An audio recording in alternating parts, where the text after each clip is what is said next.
So, welcome to Pandas Intermediate Part 3. In real world datasets, missing values are very common, and in this video, we will learn how to detect, analyze, and handle missing data using Pandas. We can do it step by step with a clean example, and this is a must know skill for data analytics and data science. Okay, so I'm creating a small employee dataset. Notice that I'm using none values here. Okay, firstly, we need to import pandas as PD. Now we are going to make a simple dataset with none values. Okay, data. We are using names such as, we need some names such as Alice, Bob, and Charlie. Also, let's add a none value without quotes. Then add Eva. Okay. Now we need to add some ages. So age, we are mentioning 25, none, 30, 22, and another none value. Okay. So here we added some of the values. We can count. There are 5 values here as like the above. Now we are going to give some salary scales with the 5,000, 5 lakh or 50,000, 40K, 60, 70. Let's add a non value. Okay, so we added some of this and we found that there is something missing in our code. So to find out, we just need to go through all this code and understand that we missed codes here. So everything is clear. We added 5 values to each of this keys. Okay. Now I would like to give department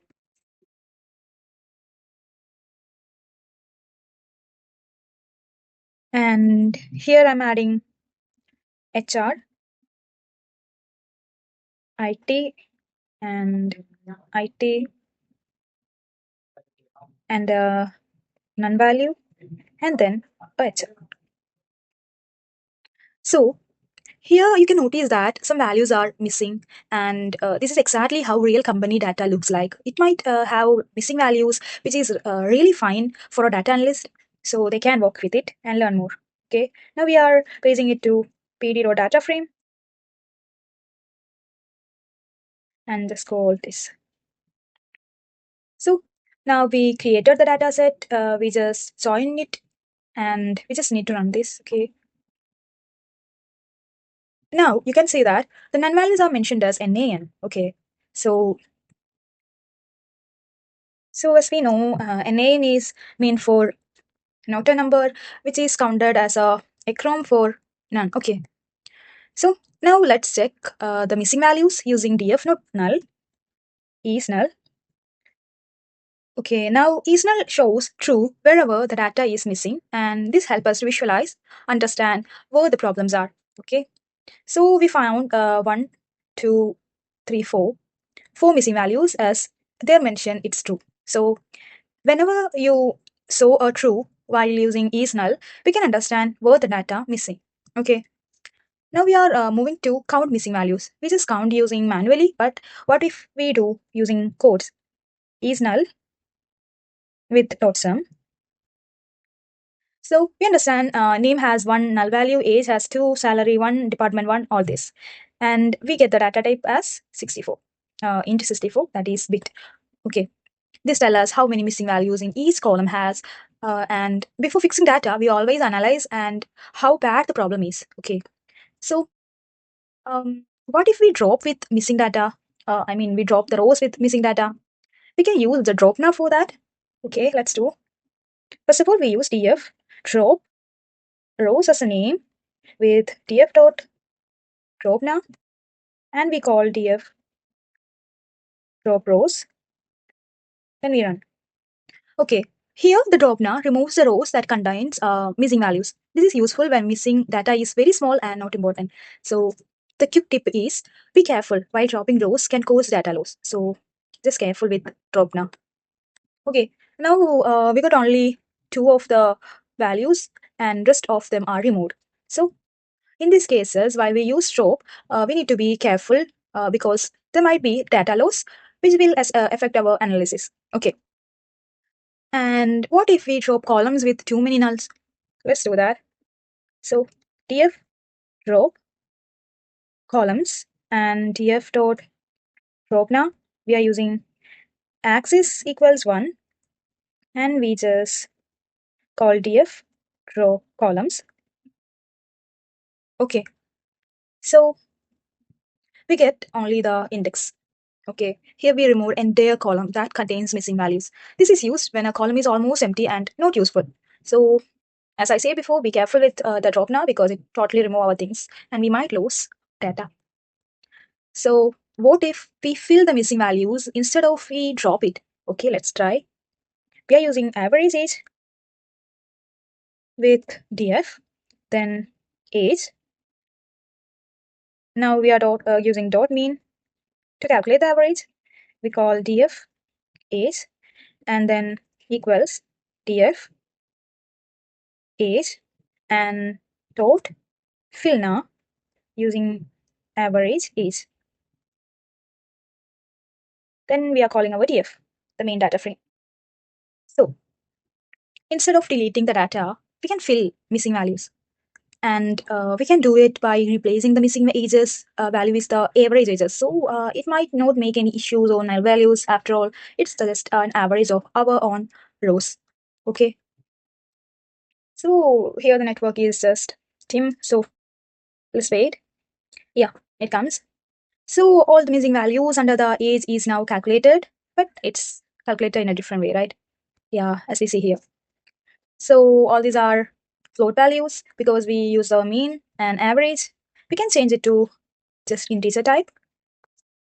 So let's just say the mean value is a float. So Pandas converts the entire column to float, which we want age as a whole number. We can convert it back to an integer using as type int. Okay, let's do it using df, then give age with assign df age dot as type.